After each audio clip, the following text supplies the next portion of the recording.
वाले 2024 में भारतीय जनता पार्टी की तानाशाही सरकार को उखाड़ फेंकने का काम किया है।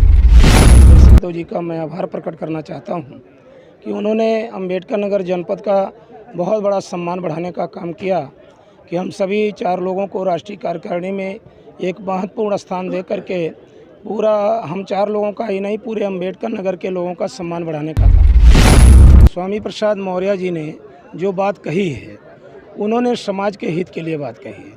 अब जिन लोगों की मंशा है कि समाज को हमें झूठ पाखंड और तमाम ऐसे फरेब और जाल में फंसा करके गुलाम लाचार बनाना है तो उनको तो बुरा लगेगा ही।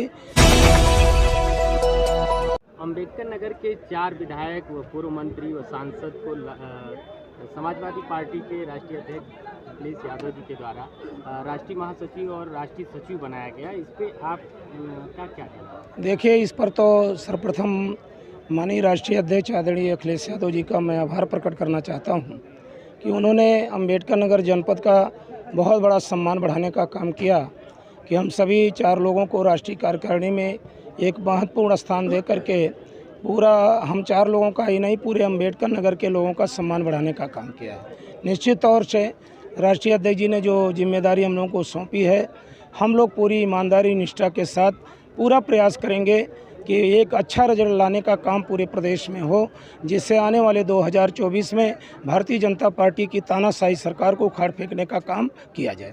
रामचरितमानस को लेकर के स्वामी प्रसाद मौर्य जी का जो बयान आया उस पर देश भर में लोग विरोध कर रहे हैं, बीजेपी के लोग विरोध कर रहे हैं, क्या कहना चाहेंगे? देखिए, स्वामी प्रसाद मौर्य जी ने जो बात कही है उन्होंने समाज के हित के लिए बात कही है। अब जिन लोगों की मंशा है कि समाज को हमें झूठ पाखंड और तमाम ऐसे फरेब और जाल में फंसा करके गुलाम लाचार बनाना है तो उनको तो बुरा लगेगा ही, लेकिन निश्चित तौर से आज पूरे प्रदेश नहीं पूरे देश में इस बात पर बहस छिड़ी हुई है और पूरे देश के लोग सोच रहे हैं कि हमें निश्चित तौर से जो बाबा साहेब डॉक्टर अंबेडकर या संतों गुरुओं महापुरुषों ने समाज के पिछड़े समाज दलितों अकलियतों को आगे बढ़ने का अवसर दिया है, उस रास्ते पर चल करके समाज को एकजुट करके इस देश के राजपाट में हिस्सेदारी भागीदारी करने का काम करना है। 24 से पहले जो नगर निकाय चुनाव में जो देरी हो रही है, 24 से पहले जो चुनाव है उसमें आप क्या कहना चाहेंगे? देखिए, 24 के चुनाव में जो देरी हो रही है उसका प्रमुख कारण जो समझ में आता है कि भारतीय जनता पार्टी मेन जो चुनाव हुआ है उससे डरी हुई है और क्योंकि ये चुनाव बैलेट पेपर से होंगे, भारतीय जनता पार्टी को लग रहा है कि अगर इस चुनाव में हमारी हालत बदतर हो जाएगी तो 2024 में बुरा संदेश जाएगा,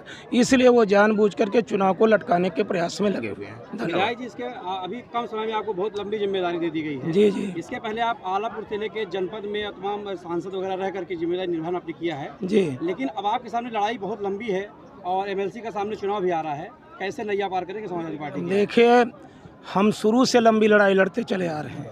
आपको मालूम होगा कि मैं जब बहुजन समाज पार्टी में था तो केवल अंबेडकर नगर नहीं पूरा उत्तर प्रदेश नहीं देश के विभिन्न प्रदेशों में जा कर के सामाजिक परिवर्तन की लड़ाई लड़ने का काम किया हूँ। आज वही लड़ाई माननीय राष्ट्रीय अध्यक्ष समाजवादी पार्टी के पूर्व मुख्यमंत्री श्री अखिलेश यादव जी के नेतृत्व में लड़ी जा रही है।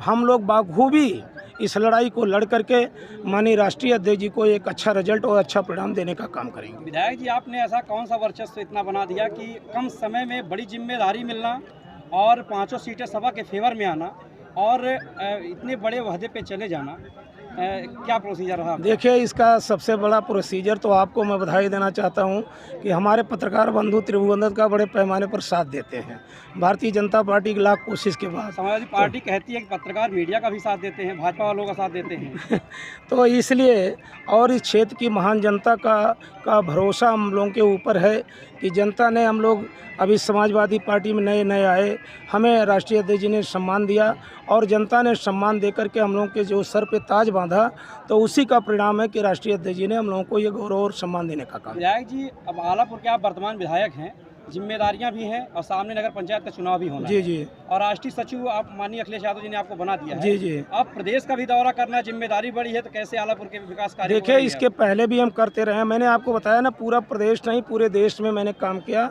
इसके बाद भी आलापुर का काम निश्चित तौर से इतने बड़े बाखूबी के साथ मैंने किया। आपको मालूम होगा कि जब आलापुर में जो काम विगत 50 वर्षों में नहीं हुआ था। त्रिभुवन दत्त ने 2007 से 12 तक किया। उस समय भी हम लोगों के सामने महान चुनौतियां थी, लेकिन उन चुनौतियों का हम लोगों ने डट करके मुकाबला किया अपने साथियों और सहयोगियों और पार्टी कार्यकर्ताओं के बल पर। मुझे भरोसा है कि हमारे पार्टी के जो जी जिम्मेदार समाजवादी पार्टी के साथी हैं, पदाधिकारी हैं, कार्यकर्ता हैं, शुभचिंतक हैं, सभी लोगों का सहयोग हम लोगों को बराबर मिल रहा है।